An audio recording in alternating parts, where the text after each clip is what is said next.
Copy with एक ऐसा function जो हमें एक ऐसी आसानी देता है जिसे हमें बार बार करने की जरूरत पड़ती है। फर्ज कीजिए कि आप एक स्टूडेंट की लिस्ट से स्टूडेंट के ऑब्जेक्ट को बनाते हैं, डिफरेंट स्टूडेंट्स के लिए क्लास के इंस्टेंसेस बना रहे हैं। अब वो सारे एक ही कोर्स के बच्चे हैं और वो सारे एक ही शिफ्ट के बच्चे हैं, यानी मॉर्निंग शिफ्ट में इंग्लिश की क्लास के बच्चे हैं फॉर एग्जाम्पल। अब आपके पास ऑप्शन क्या है कि आप ज़ाहिर स्टूडेंट की क्लास सबसे पहले बनाएंगे, उसके बाद मेन फंक्शन में एक एक स्टूडेंट के लिए वेरिएबल बनाएंगे और उसके कंस्ट्रक्टर के अंदर चारों चीजें प्रोवाइड करेंगे। यानी फॉर एग्जांपल अगर आपने आईडी मांगी है तो स्टूडेंट की आईडी, स्टूडेंट का नाम, उसकी क्लास और उसकी शिफ्ट, वो चारों चीजें आप उसे प्रोवाइड करेंगे। अब अगर ये 100 स्टूडेंट की क्लास है तो आपने 100 मरतबा वो सारी चीजें प्रोवाइड करनी है। क्या ही है हो ऐसा कि हमारे पास कोई ऐसा तरीका आ जाए कि हम आईडी और नाम पास करें और बाकी सारी चीजें, चूंकि एक ही क्लास थी और एक ही शिफ्ट थी, तो वो सारी चीजें खुद ब खुद उसमें ऐड हो जाए। कहने से मुराद कि जब फॉर एग्जांपल मेरी ये एक स्टूडेंट की क्लास है, आपने एक स्टूडेंट के लिए ऑब्जेक्ट मेन क्लास में इंस्टेंस इसका बनाया स्टूडेंट में। अगर आपके पास 100 है तो आपने इसी तरीके से 100 बनाने होंगे, बट आप चाहते हैं कि ये वाली वैल्यू चूंकि डुप्लीकेट है, ये तो हर 100 के 100 बच्चों में सेम होगी, सिर्फ नाम और आईडी चेंज होगा। तो हम किसी तरह एक फंक्शन बनाए जो हमें कुछ इस तरह की फैसिलिटी दे कि हम पहले एक इंस्टेंस बना लें और हम कहें कि जो कुछ वैल्यूज इसमें हम प्रोवाइड कर रहे हैं उसके अलावा की जितनी भी वैल्यूज हैं, फॉर एग्जांपल हम आईडी और नाम प्रोवाइड कर रहे हैं, बट उसके अलावा अगर 2 या जितनी भी चाहे मजीद वैल्यूज हैं वो इसी क्लास से उठ के कॉपी हो और एक नया इंस्टेंस बन के इसमें आके ठहर जाए। यानी अब हमारे पास इस तरीके से कोई फैसिलिटी आ जाए कि हम हर स्टूडेंट के लिए एक इंस्टेंस जरूर बनाएं, बट उसमें वैल्यूज हम लिमिटेड पास करें, बाकी वैल्यूज पहली एक मरतबा पास की जाने वाली वैल्यूज से उठ के हमारे पास कॉपी हो जाए। और जब हम प्रिंट करें तो हमारे पास चूंकि 2 स्ट्रिंग मेथड हमने बनाया है तो हर बच्चे की डिटेल प्रॉपर्ली शो हो। ये हम काम यूजुअली करते हैं कॉपी विथ नाम के मेथड बना के। इस कॉपी नाम कुछ भी हो सकता है, बट एक नॉर्मल नॉर्म है कि आप इसे कॉपी विथ लगाते हैं। कॉपी विथ के नाम से नाम आप कुछ भी रख सकते हैं, बट एक नॉर्म है कि आप कॉपी विथ नाम का एक फंक्शन बनाते हैं और उसे आप यूज करते हैं। वो क्लास के अपनी ही क्लास के इंस्टेंस को आपको रिटर्न करता है। तो फॉर एग्जांपल हम बनाते हैं copy with function student class में, हम कहते हैं कि स्टूडेंट क्लास का ही एक इंस्टेंस वापस रिटर्न होगा, तो रिटर्न टाइप हमने स्टूडेंट बताई।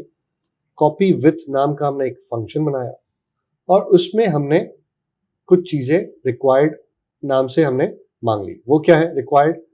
कि जब भी कॉपी टू फंक्शन कॉल होगा उसमें इंट आईडी जो है वो रिक्वायर्ड है, स्ट्रिंग नेम जो रिक्वायर्ड है, और उसके अलावा हमारे पास स्ट्रिंग कोर्स अगर हमने दिया तो ठीक, ना दिया तो हमें ये ऑप्शन दे कि हम ना दें, और इसे भी ऑप्शनल बना देते हैं शिफ्ट।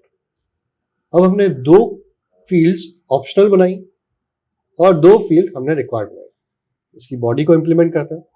यहां पे हम रिटर्न करेंगे इसी क्लास का एक ऑब्जेक्ट जिसमें हमें चंद चीजें पास करनी है।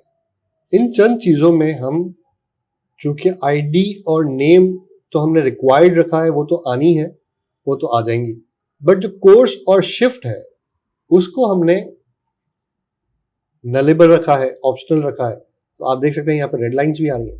अब किस तरह इसे हम ऐसे डील करें कि अगर हम कोई वैल्यू प्रोवाइड करें तो वो आ जाए, अगर हम वैल्यू प्रोवाइड ना करें तो जो इस वक्त वैल्यू मौजूद है पहले किसी इंस्टेंस में वो कॉपी हो गया जाए। बहुत सिंपल तरीका है कि हम इसे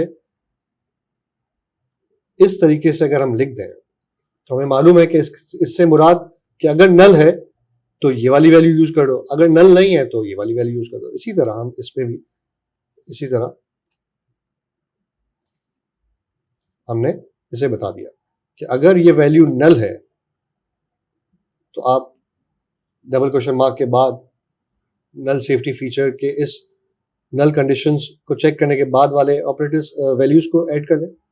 ये वैल्यूज कौन सी हैं? दिस के साथ अगर मैं बताऊं तो दिस के साथ वो वैल्यूज होंगी जो हम for example student one dot copy with, यानी इस वक्त कॉपी विथ में जो दिस रेफर हो रहा है वो रेफर हो रहा है स्टूडेंट वन इंस्टेंस की प्रॉपर्टीज से, स्टूडेंट वन से।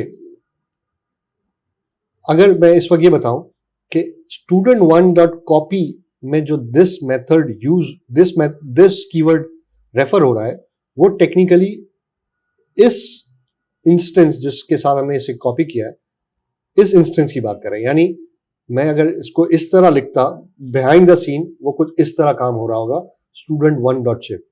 तो चूंकि हम इस तरह नहीं इसे दिस से कॉल कर सकते हैं तो हमने यहाँ पे दिस बता दिया। अब अगर मैं इस लाइन को स्टडी करूं तो मैं इस तरह बता रहा हूं कि student one dot copy with, student one में क्या वैल्यूज है हमारे पास, ये वैल्यूज है।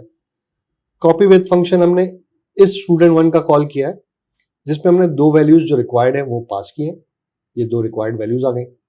इसके बाद हमने कोई वैल्यू पास नहीं की। इससे मुराद कि जब ये फंक्शन चलेगा, यहां पहुंचेगा, यहां आएगा, इस दो लाइन पे वो चेक करेगा कि जो कोर्स यहां हमने देना था वो नल है। क्योंकि हमने पास ही नहीं किया तो नल है।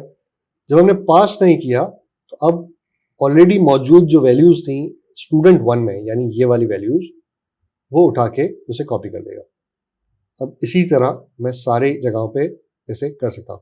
फॉर एग्जाम्पल मैं यहां पे कहता हूं कि यार शिफ्ट जो है इस बंदे की इवनिंग कर दें। अब कोर्स तो डार्ट ही रहेगा, शिफ्ट इवनिंग हो गई। आइए देखते हैं कि किस तरह हम इसे स्क्रीन पे हमें रिजल्ट मिलता है। डार्ट रन से हम इसे चलाते हैं। आप देख सकते हैं जिम जो आखिरी जिम था उसके लिए इवनिंग शिफ्ट हुई, बट कोर्स डार्ट ही रहा। और बाकियों में चूंकि आईडी 1 के साथ तो हमने दिया था, आईडी 2 और 3 के साथ हमने नहीं दिया था कुछ भी, और वो आपके सामने इस तरह मौजूद है, जिसका रिजल्ट अगर आप देखें तो टर्मिनल पे इस तरह आता है। तो कॉपी विथ मेथड हमें डिफरेंट कंडीशंस, डिफरेंट प्रॉपर्टीज को किसी एक इंस्टेंस से उठा के नए इंस्टेंस पे कॉपी करके एक नया इंस्टेंस रिटर्न करने में मदद देता है।